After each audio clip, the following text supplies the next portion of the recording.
চুয়াডাঙ্গা লোকনাথপুর থেকে জীবননগর পর্যন্ত ১৬ কিলোমিটার সড়ক সংস্কার ও প্রশস্তকরণ কাজে অনিয়মের অভিযোগ উঠেছে। সদ্য সংস্কার করা সড়কের কোথাও কোথাও দেবে গেছে। এরই মধ্যে ২৬ কোটি টাকার কাজে অনিয়মের ক্ষোভ জানিয়েছেন স্থানীয়রা। যদিও নির্মাণ কাজে ত্রুটি সমাধানের আশ্বাস দিয়েছে ঠিকাদার ও সড়ক বিভাগের প্রকৌশলীরা।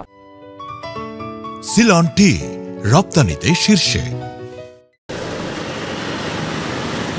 সড়কটি সংস্কার হয়েছে কদিন আগেই, অথচ এখনই সড়কের কোথাও কোথাও দেবে গেছে।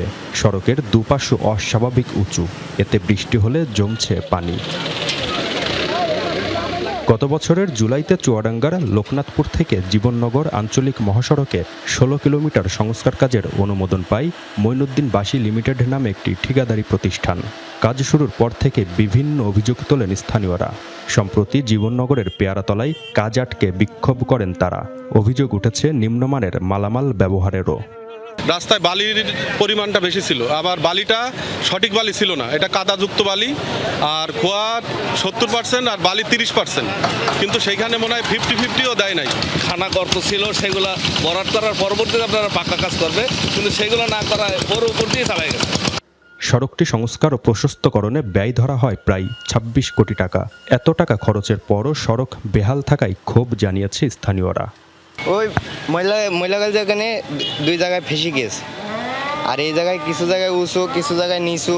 এই যে ইটগুলো যে দিয়েছে, এর উপরে পিচ থাকা লাগবে, নালে রাস্তা টিকসই করবে না। রাস্তা কাজ চলমানকালে সরকারের কোনো লোকজন এই রাস্তা আমরা দেখিনি। এটা যে ইটগুলো আছে, এই ইটে তো পানি রাস্তার মধ্যে আটকে থাকবে, ১ থেকে ১০ দিনের মধ্যে রাস্তা শেষ হয়ে যাবে।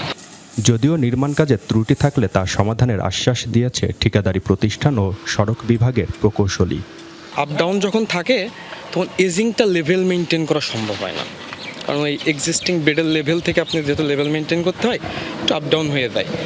এখন আমাদের ইচ্ছা হলো, আমাদের ইয়েটা হলো, আমরা এখন অ্যাসফল্ট শেষ করার পরে আমরা ওটা পুরো রোড এজিংটা দাবায় দিব আর কি। এজিংটা রানিং রাস্তা, গাড়ি চলাচল বা ইয়ার জন্যে কিছুটা রাখা হয়েছিল। এটা আমরা কমপ্লিট কার্পেটিং বা ওয়ারিং কোর্স শেষ করার পরে আমরা ওটা কার্পেটিং লেভেলে সমান করে দেব।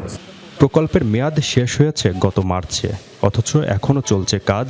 শেষ হতে লাগবে আরও কয়েকদিন। জিসান আহমেদ, যমুনা নিউজ, চুয়াডাঙ্গা।